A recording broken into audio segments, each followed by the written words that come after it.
Picture this: the dusty streets of a frontier town in 1885, where hope seems as scarce as water in the desert. A young woman emerges from a doctor's office, her world shattered by words that echo like thunder in her mind.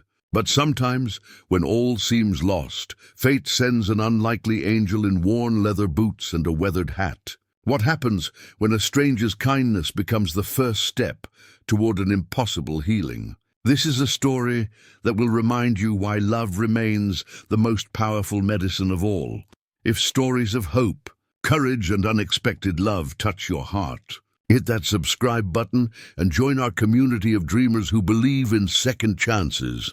The late afternoon sun cast long shadows across the wooden boardwalk of Cedar Ridge, a small frontier town nestled between rolling hills and endless prairie. Dr. Harrison's office door creaked as it swung shut behind Sarah Mitchell, the sound echoing like a death knell in the quiet street. Sarah stood frozen on the porch, her trembling hands clutching a crumpled handkerchief already soaked with tears. The doctor's words still rang in her ears. "I'm sorry, Miss Mitchell. The consumption has progressed too far. Perhaps 6 months, maybe less. There's nothing more I can do." 6 months. The number felt like a stone in her chest, heavy and cold. At 23, she had imagined a future filled with possibilities: marriage, children, a home of her own. Now all she could see was an empty horizon. The tears came harder now, and Sarah stumbled down the wooden steps, her vision blurred. She had walked to town alone, as she did most things these days. Her father had died in a mining accident 2 years ago, and her mother had succumbed to the same disease that now claimed Sarah's lungs. She was utterly, completely alone. As she reached the dusty main street, Sarah's legs gave way. She sank onto a wooden crate outside the general store, her shoulders shaking with silent sobs. The few townspeople who passed by averted their eyes. Death was too familiar a visitor in these parts, and grief was a private affair. The sun was beginning its descent toward the western mountains, painting the sky in shades of amber and rose. It should have been beautiful, but to Sarah it felt like the world was bleeding, Mum. The voice was gentle, tinged with a southern drawl that spoke of distant places and long journeys. Sarah looked up through her tears to see a tall figure silhouetted against the dying light. As her vision cleared, she made out the weathered face of a man in his early 30s, with kind brown eyes beneath the brim of a well-worn hat.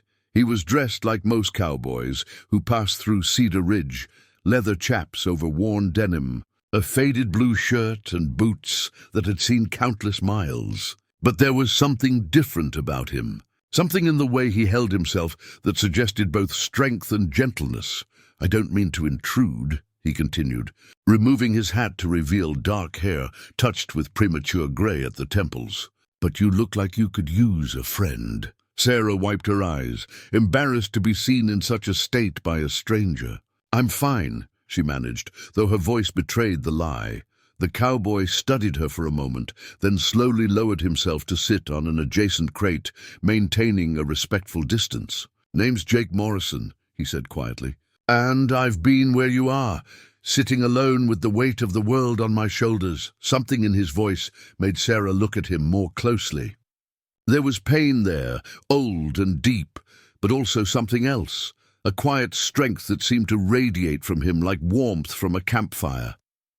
"I just came from Dr. Harrison's," Sarah found herself saying, the words tumbling out before she could stop them. "He says I'm dying." Jake's expression didn't change, but she saw his hands tighten slightly on the brim of his hat. "What does he know about dying?" he asked softly. The question caught Sarah off guard. "He's a doctor.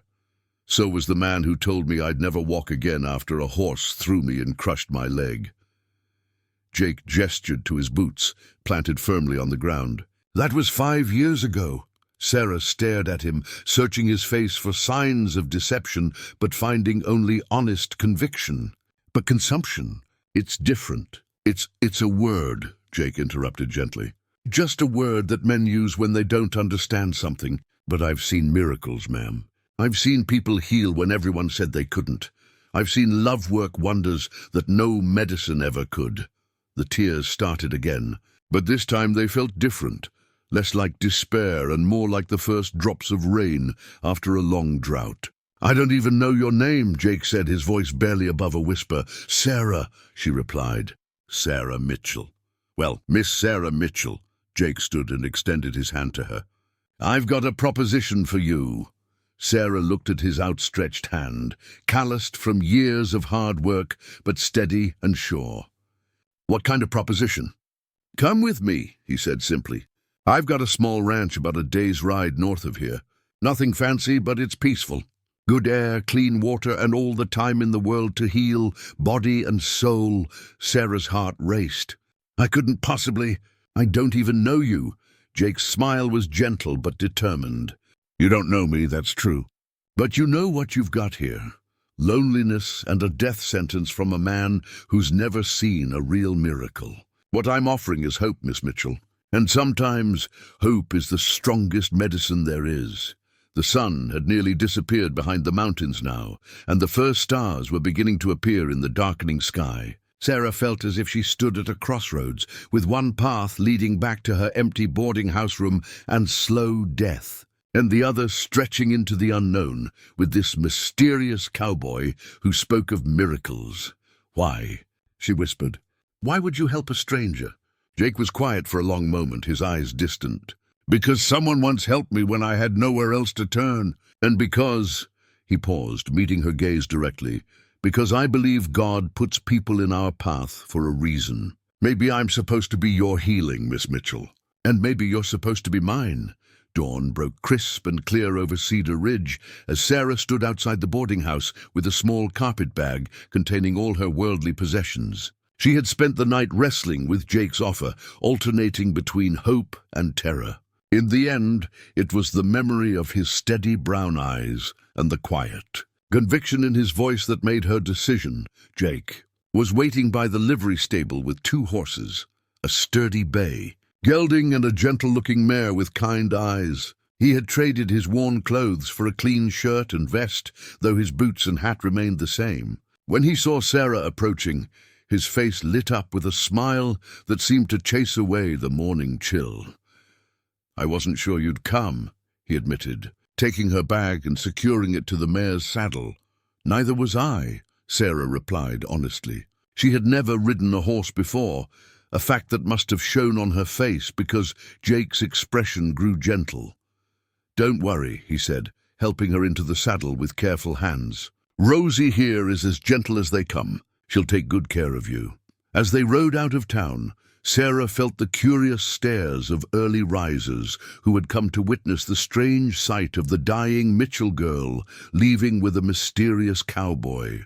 She kept her eyes forward, focusing on the rhythm of the horse's gait and the vast expanse of prairie that stretched before them.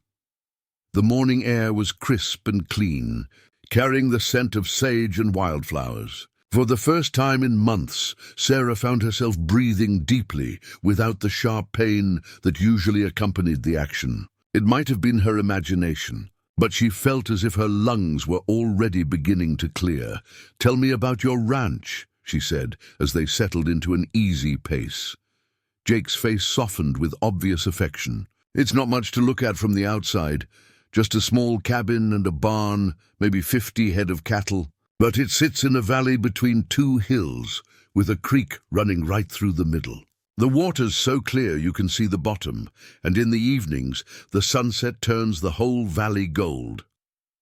"It sounds beautiful." "It is," Jake agreed. "But it's been lonely. I built it thinking I'd have someone to share it with, but—" His voice trailed off, and Sarah sensed old pain in the silence. "What happened?" she asked gently. Jake was quiet for so long that Sarah thought he wouldn't answer. When he finally spoke, his voice was barely audible above the sound of hoofbeats.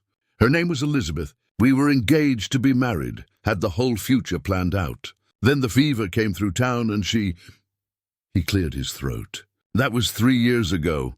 Sarah felt a pang of sympathy for this man who had lost so much, yet still found the strength to offer hope to a stranger. "I'm sorry. So was I for a long time," Jake replied. "Angry too. Couldn't understand why God would take her and leave me behind." But I've come to believe that maybe we're not meant to understand everything. Maybe we're just meant to keep moving forward and help each other along the way."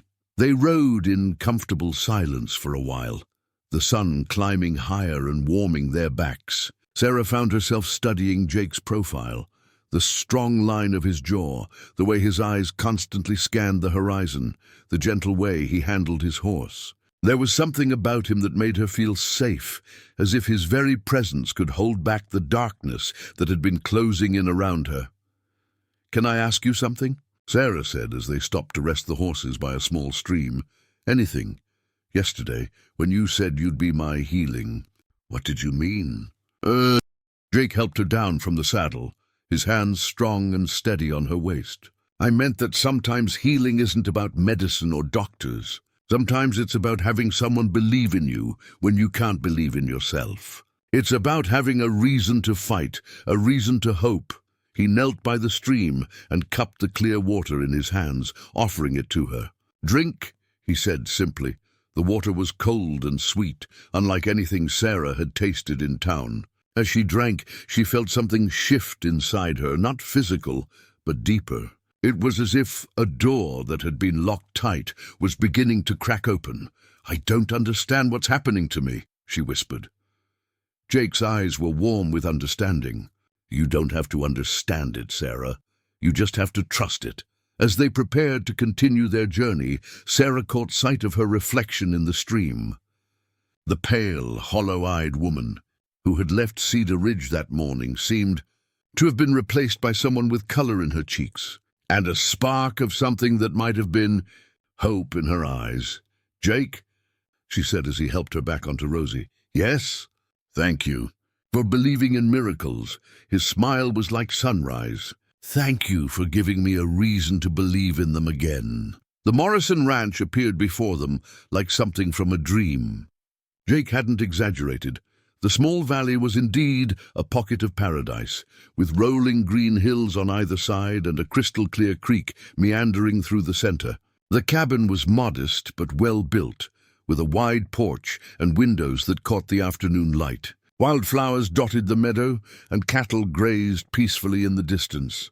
"Welcome home," Jake said softly, and something in the way he said it made Sarah's heart skip.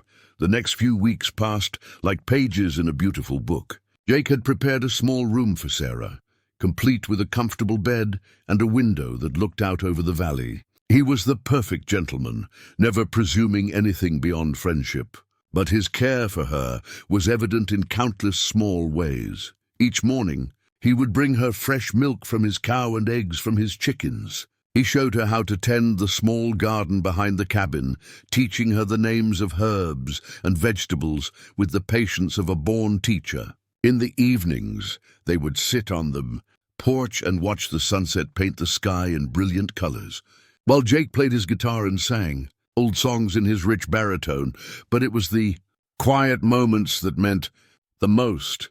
The way Jake would catch her when she stumbled, the gentle concern in his eyes when she had a coughing fit, the way he seemed to know exactly when she needed space and when she needed company. "You're getting stronger," he observed one morning as they walked along the creek. It was true, Sarah could feel it herself. The constant fatigue that had plagued her for months was lifting, and her breathing came easier with each passing day. "I don't understand it," Sarah said, bending to pick a wildflower. "Dr. Harrison said—" "Dr. Harrison doesn't live here," Jake interrupted gently. "He doesn't breathe this air or drink this water.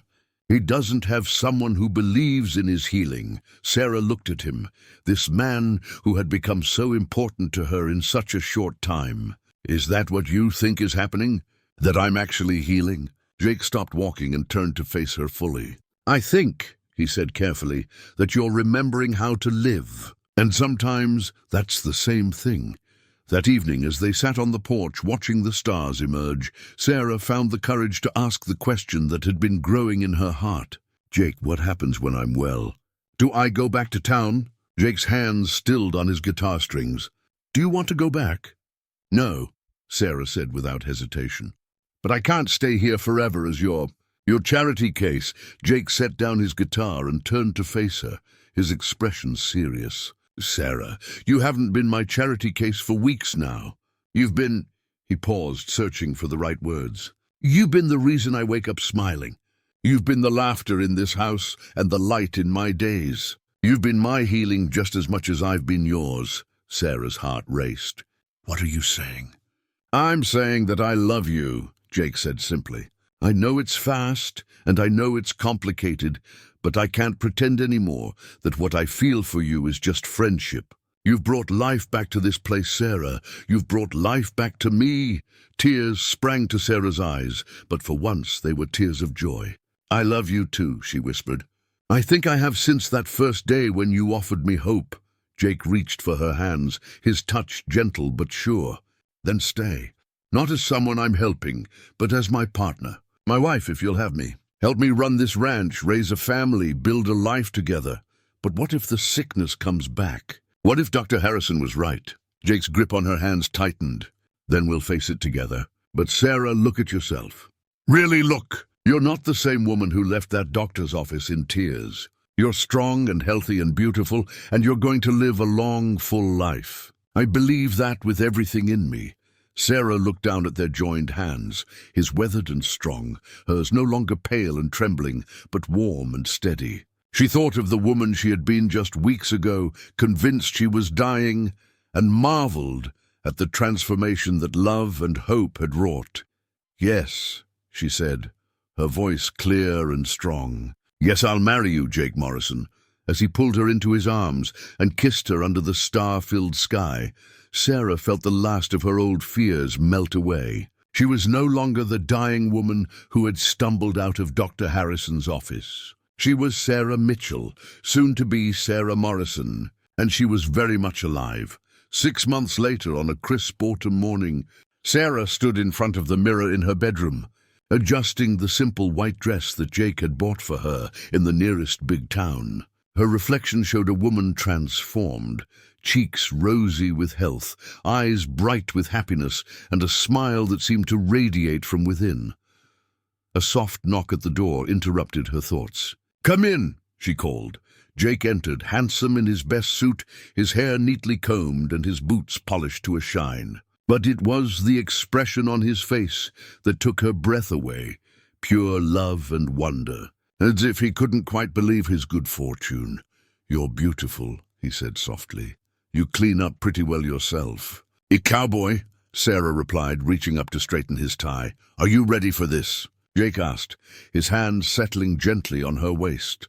Sarah thought of all the ways her life had changed since that terrible day 6 months ago. The cough that had once racked her body was completely gone. The fatigue and weakness had been replaced by vibrant energy. Most importantly, the despair that had nearly consumed her had been transformed into a joy so profound it sometimes took her breath away. "I've never been more ready for anything in my life," she said.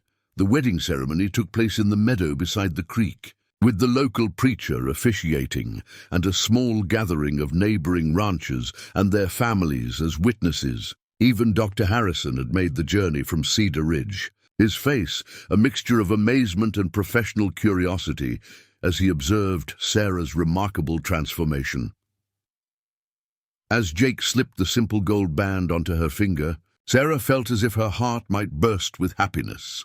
When the preacher pronounced them husband and wife, Jake's kiss was tender and full of promise, a promise of all the tomorrows they would share together. Later, as the guests enjoyed the simple feast Jake had prepared, Dr. Harrison approached Sarah with a bemused expression. "Mrs. Morrison," he said formally, "I must admit I've never seen anything quite like your recovery. From a medical standpoint, it's unprecedented." Sarah smiled, her hand finding Jake's automatically.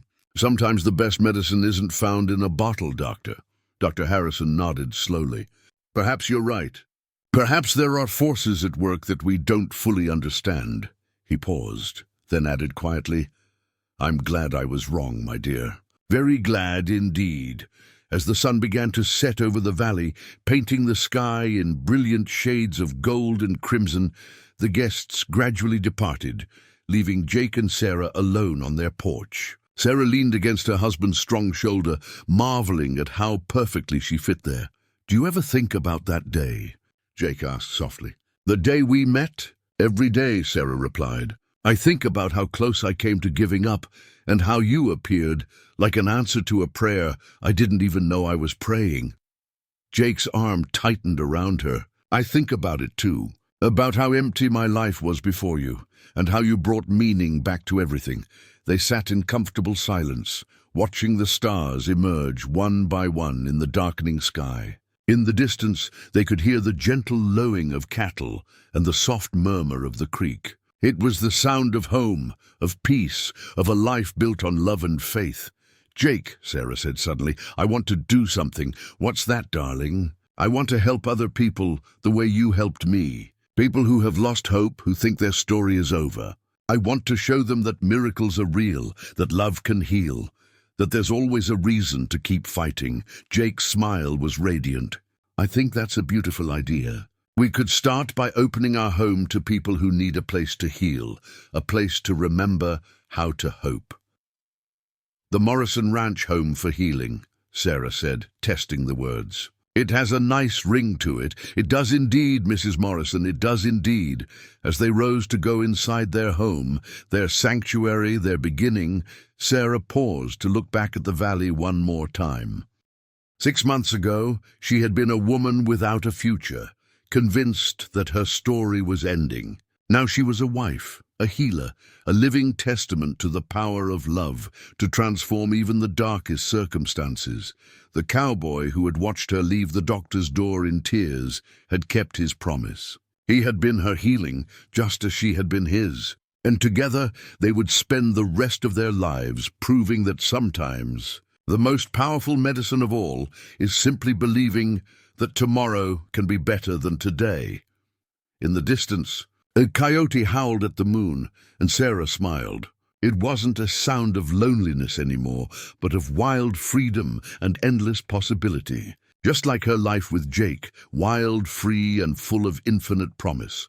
5 years later, the Morrison Ranch had indeed become a haven for those seeking healing of body and spirit. Travelers from across the territory came to experience the miraculous transformation that seemed to touch everyone who stayed in the peaceful valley. And at the heart of it all were Jake and Sarah Morrison, their love story serving as living proof that sometimes, when all hope seems lost, a stranger's kindness can change everything. If this story of hope, healing, and unexpected love touched your heart, don't forget to subscribe to our channel for more inspiring tales from the frontier. Share this video with someone who needs to be reminded that miracles still happen and that love truly is the most powerful medicine of all. Until next time, keep believing in second chances.